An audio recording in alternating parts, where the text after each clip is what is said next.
Dans le cadre de la lutte contre le braconnage des espèces en voie d'extinction, l'organisation non gouvernementale WILD a tenu à Douala le jeudi 23 février 2023 une conférence de presse en vue d'expliquer aux hommes de médias l'objectif de son partenariat avec les entreprises Camrail et JCDECO.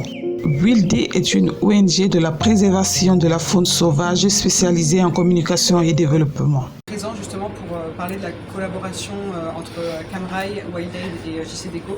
Une collaboration qui a pour but en fait de dévoiler et de présenter aux passagers de la ligne reliant Douala à Yaoundé une mini-série qui s'intitule Unsung Heroes of Conservation. Cet accord de partenariat a pour objectif de sensibiliser à l'importance de la protection des espèces sauvages et sensibiliser une nouvelle génération de gardiens de la nature. Au fil des années, il nous a été donné de constater que les populations pérennes et les braconniers étaient de connivence dans le transport par voie ferrée des produits fauniques illégaux, notamment parmi lesquels le pangolin. Alors au niveau de Camrail, avec l'appui des ONG et du MINFOF, nous avons mis en place toute une stratégie qui a permis aujourd'hui, avec la présence des agents des eaux et forêts de façon permanente sur l'ensemble de nos sites, à traquer de façon efficace tous les braconniers qui tenteraient d'emprunter le train avec leur cargaison.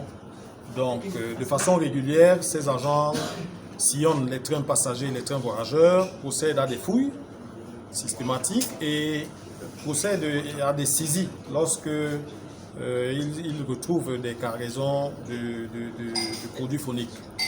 Ils ont ainsi accordé leur violon pour décrire le braconnage, la commercialisation et la consommation des espèces protégées, en l'occurrence le pangolin. C'est une campagne qui en fait a pour but de réduire la consommation, voire mettre fin à la consommation de viande de pangolin et d'écailles dans les milieux urbains.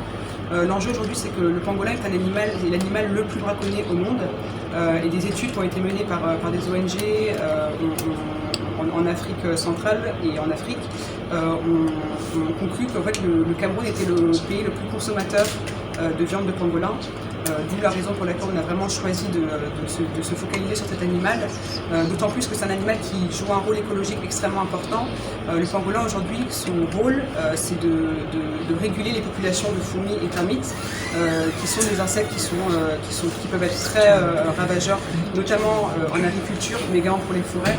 Et du coup, le rôle du pangolin, c'est d'éviter d'avoir justement une invasion de ces insectes-là. Demain, si on n'a plus de pangolin, on ne sait pas ce qui peut se passer.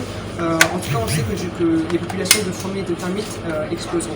Le second rôle du pangolin, c'est d'aérer les sols et de permettre au sol d'être plus fertile, parce que lorsque le pangolin se nourrit, il creuse en fait avec ses griffes dans le sol et du coup il permet d'aérer le sol. Donc il a également cette fonction et cette propriété d'aérer les sols et de permettre d'avoir des sols beaucoup plus fertiles au Cameroun où l'agriculture est quand même un secteur qui est très important.